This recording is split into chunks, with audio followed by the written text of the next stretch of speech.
the beginning of the story, we are shown an American soldier named Mike, who is with his companion Tommy. The two of them are waiting in the desert for a ruthless terrorist who the U.S. Army has been searching for months. After a while, people start gathering not far from them. In fact, it's a wedding ceremony. Mike takes aim at the terrorist, but just as he is about to shoot, the groom enters the scene. Because of this, Mike doesn't take the shot, and he moves his gun away from the target. After this, the sunlight reflects off the scope of Mike's gun, and the terrorist's man notices it. He understands that there is someone at a distance and starts shooting in that direction, causing the terrorist to flee. Mike and Tommy fire back, but now the terrorist's men are behind them. The two of them hide behind a rock, knowing they can't stay hidden for long. However, luck is on their side as a sandstorm arrives, forcing everyone to leave. But Mike and Tommy are now trapped in the storm. They call for help from the U.S. Army, but the Army tells them that they need to reach a nearby village where help will be sent. The village is 5 hours away. After a while, the storm stops, and they start heading toward the village. After walking for hours, a sign labeled "Danger" flies by them. Mike suggests they should stop, as this area is known for mines due to decades of war in North Africa.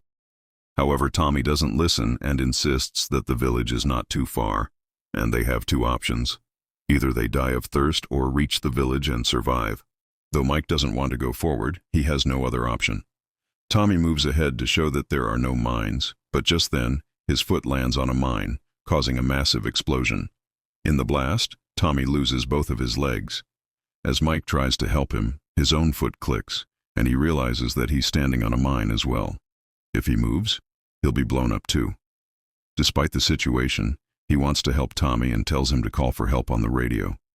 But Tommy is in too much pain to move, so he injects himself with a painkiller before attempting to use the radio, but he can't manage it due to the pain.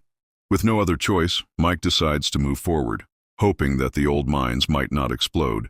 But Tommy doesn't want Mike to sacrifice his life, so he pulls out a gun from his pocket and shoots himself before telling Mike to survive. Now, Mike is alone, devastated by his friend's death. He tries to think but can't decide what to do. He takes a deep breath to relax and pulls the radio bag with an axe, but the radio battery is dead. The spare battery is in Tommy's pocket, but Mike charges the battery using solar energy. He then contacts his base and informs them of the situation, asking for help. They tell him that due to severe sandstorms, they cannot send an airplane, but a team will take 52 hours to reach him. Mike realizes that he has to wait 52 more hours. Broken by the loss of his best friend, Mike desperately wants to leave, but before he can think, a huge sandstorm is approaching. He buries his gun in the ground to prevent it from moving in the storm's powerful winds. When the storm finally passes, Mike opens his eyes to see Tommy's body, blown by the winds, reach him. Mike takes the radio battery from Tommy's pocket, but realizes that the radio bag is too far. Now, Mike is without water and food, and the sandstorm has made his situation even worse. He waits for help, firing his gun in the air and yelling for help, but no one comes. He decides to end his life, but before he can pull the trigger, a man from a nearby village appears. The man tells Mike that he must keep moving forward, but Mike says that if he does, he'll meet the same fate as Tommy. The man approaches Mike in a zigzag pattern, indicating that there might be mines. Mike offers him his water, and in return, the man asks for the radio, which is nearby. The man says, "There will be no music, and you can't dance. You need to keep moving forward." After saying this, the man leaves. Mike stands there for hours, and soon after, a young girl arrives, also moving in a zigzag manner. She gives Mike water and pulls out a soldier's toy from her bag. Mike also has a similar toy that he found in the desert, so he gives it to her. When Mike asks for the radio, the girl refuses, revealing that she is the daughter of the man who had visited earlier. After she leaves, night falls, and Mike watches a recording message from his wife on his phone. She tells him that she's waiting for him and that the mission is complete. This emotional message causes Mike to reflect on his life. He remembers how he didn't treat his wife well when she needed him the most and had left for the mission. As the night progresses, Mike is attacked by dangerous desert dogs who want to make him their prey. He fights them off, killing several dogs. The next morning, he checks his watch and realizes that he still has 7 hours before help arrives, which means he has been stranded in the desert for 45 hours without moving. His radio buzzes and his senior informs him that the team sent to help him is now 10 hours late.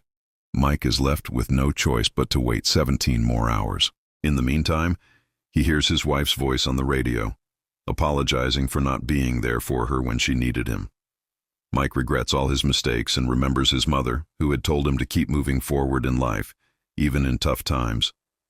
Suddenly, Mike experiences a hallucination of his dad, who embraces him. Mike realizes that the people he had hated all his life actually loved him. His army team is now nearly there, but the desert makes it impossible to find him because of the dust storms. Mike remembers the flare gun, which is the only way to signal for help, but he needs to take a step forward to reach it. He recalls the man's advice to keep moving forward and gathers the strength to take a step. Miraculously, there is no explosion when he moves. Mike digs at the spot, and just as the man had said, he finds a tin box, inside which is a soldier's toy. After 62 hours of struggle, Mike's life changes completely. Days later, he returns to his country, where his wife is waiting for him at the airport. He kneels in front of her, realizing the true meaning of life. He now understands that life is about moving forward, no matter the circumstances.